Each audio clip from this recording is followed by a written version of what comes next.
Nama Deddy Mulyadi sudah tak asing lagi di panggung politik Indonesia. Ia memulai langkah politiknya sebagai anggota DPRD Purwakarta untuk periode 1999 hingga 2004. Melalui Partai Golkar, karirnya terus menanjak pada tahun 2003.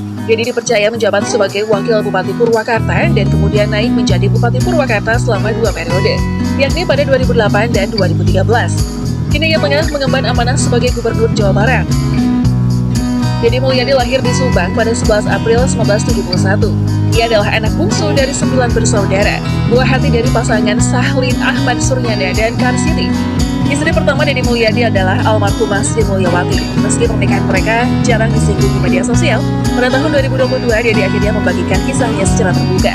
Melalui akun Instagram pribadinya, Deddy mengunggah momen ketika untuk pertama kalinya ia mengajak putra sulungnya, Maula Akbar Mulyadi Putra, berziarah ke makam mendiang ibunya yang telah wafat saat Maula baru berusia 3 bulan. Setelah kepergian istri pertamanya, Deddy kemudian dipertemukan takdir dengan Ane Ratna Mustika. Pertemuan mereka terjadi di rumah dinas Bupati Purwakarta, tempat pamannya Ane, Bunyamin Dudi, menjabat sebagai bupati kala itu.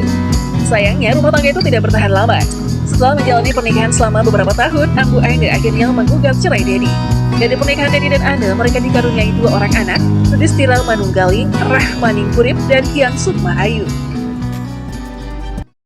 Sikap yang dimiliki oleh Deddy Mulyadi yaitu berorientasi pelayanan. Pelayanan sejati bukan soal duduk di balik meja. Bagi Kang Deddy, melayani adalah turun tangan, bukan hanya memberikan perintah. Beliau hadir di tengah masyarakat kecil, sering datang ke pelosok, menyapa para warga, memastikan bahwa negara hadir hingga titik terjauh. Deddy Mulyadi merupakan orang yang dapat mempertanggungjawabkan keputusannya. Di tengah krisis kepercayaan terhadap pejabat publik, Kang Deddy memilih jalur keterbukaan. Beliau tidak hanya membuat keputusan, tapi menjelaskan alasan di baliknya. Memastikan rakyat tahu kemana arah kebijakan dan anggaran digunakan.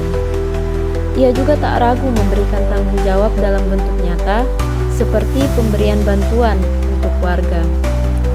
Kang Deddy menjalankannya dengan penuh kesadaran bahwa setiap rupiah uang negara harus memberi manfaat untuk banyak orang. Deddy Mulyadi membuktikan diri sebagai pemimpin yang kompeten. Di bawah kepemimpinannya, pembangunan jalan bukan hanya dipercepat, tapi juga merata hingga ke pelosok desa. Ia paham akses jalan yang baik adalah kunci kemajuan ekonomi dan pemerataan pembangunan. Dengan pendekatan yang lugas dan berpihak pada rakyat kecil, Deddy Mulyadi menunjukkan bahwa kompetensi sejati adalah ketika kerja nyata bisa dirasakan langsung oleh masyarakat. Sebagai Gubernur Jawa Barat, Deddy Mulyadi dikenal dekat dengan rakyat. Ia hadir langsung di tengah-tengah masyarakat, berdiri bersama, bercengkrama tanpa jarak.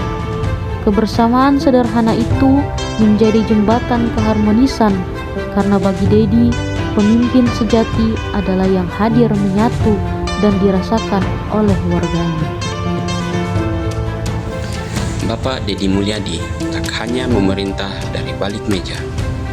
Ia menunjukkan loyalitas dan dedikasinya sebagai pemimpin dengan turun langsung ke lapangan. Tanpa ragu dan pikir panjang, ia menyusuri sungai dan ikut membersihkan sampah bersama warganya. Karena bagi beliau, cinta pada daerah bukan sekedar kata, melainkan tindakan dan aksi yang nyata. Deddy Mulyadi, pemimpin yang adaptif dalam menghadapi tantangan zaman. Ia tak tinggal diam melihat maraknya pembangunan liar. Melalui inovasi dan tindakan proaktif, ia menggerakkan perubahan, membongkar bangunan tak berizin demi ruang yang tertib dan layak.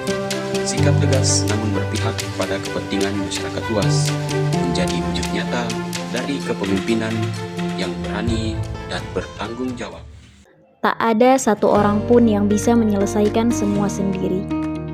Kang Deddy memahami pentingnya kolaborasi.